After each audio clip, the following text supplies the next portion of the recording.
2019, année du ray tracing chez Nvidia. Qu'est-ce que le ray tracing? Eh bien, vous faites bien la différence entre les jeux vidéo et les dessins animés. Aussi puissantes sur les cartes graphiques que vous avez eues dans vos PC, jamais vous n'avez réussi à avoir le rendu de lumière, des ombres, des réflexions que vous avez vu par exemple dans des dessins animés de Pixar.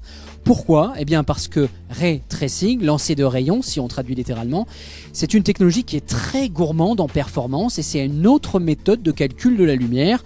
En gros, on va vraiment calculer pour chaque point de l'image les trajectoires des rayons lumineux et les façons dont ils se réfléchissent. Une image vaut parfois mieux qu'un long discours. Si vous regardez cette démonstration, vous pouvez voir que j'active et je désactive tout un tas d'effets en temps réel. Vous voyez cette bouteille, tous ces effets de réflexion qui n'étaient tout simplement pas possibles, pas réalisables. La nouveauté du CES, c'est bien évidemment deux choses. C'est le lancement de la RTX 2060 à 370 €. On va pouvoir commencer à vraiment pouvoir profiter d'une qualité d'image en 1080p. Et c'est l'arrivée de ces cartes graphiques sur toute une gamme de PC portables. 40 châssis sont annoncés, dont 17 dans le format très fin Max-Q. Au lancement de la RTX 2080, on a pu mesurer quel était l'impact du ray tracing sur les performances. Il était très important, d'où au tout début une petite déception de la part des joueurs et des journalistes qui mesuraient les performances.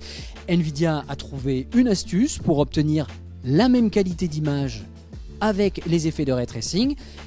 On va vous épargner l'acronyme, mais ça s'appelle du DLSS. Et concrètement, qu'est-ce que c'est? Eh bien, c'est juste être malin avec le matériel qu'on a.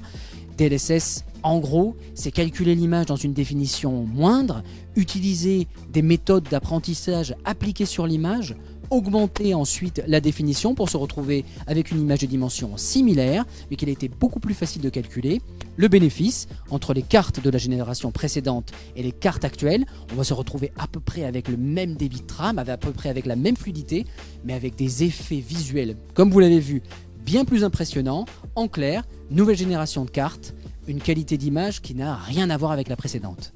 Pour être capable de rendre des effets en ray tracing sur la carte graphique, c'est pas uniquement la carte qui a travaillé, mais c'est aussi un peu vos ordinateurs à vous, non? C'est un super calculateur en fait qui s'appelle Saturn V, qui effectivement travaille sur l'apprentissage. Alors comment ça marche, hein, c'est tout bête. On reçoit des versions de jeux à l'avance, hein, et on entraîne ces super calculateurs à générer des images de très haute qualité à partir d'images de moindre qualité. Et donc concrètement, moi j'ai ma carte graphique, mon driver avec tout l'emballage logiciel autour. Mon ordinateur, lui, et la carte graphique calcule le jeu, la 3D traditionnelle, et c'est une autre partie de la carte, les Tensor Core, qui vont appliquer votre recette. C'est ça, c'est ce qu'on appelle en fait l'architecture hybride.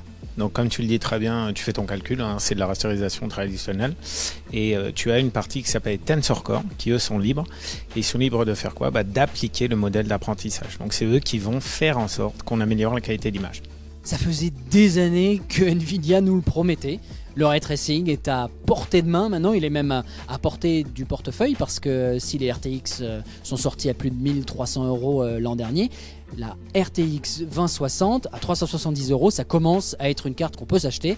Et comme vous l'avez vu en image, une fois qu'on a goûté à de vraies réflexions dans l'eau, une fois qu'on a goûté à de vraies illuminations avec de vraies belles ombres, il paraît quasiment sûr qu'il va être difficile de pouvoir s'en passer dans le futur.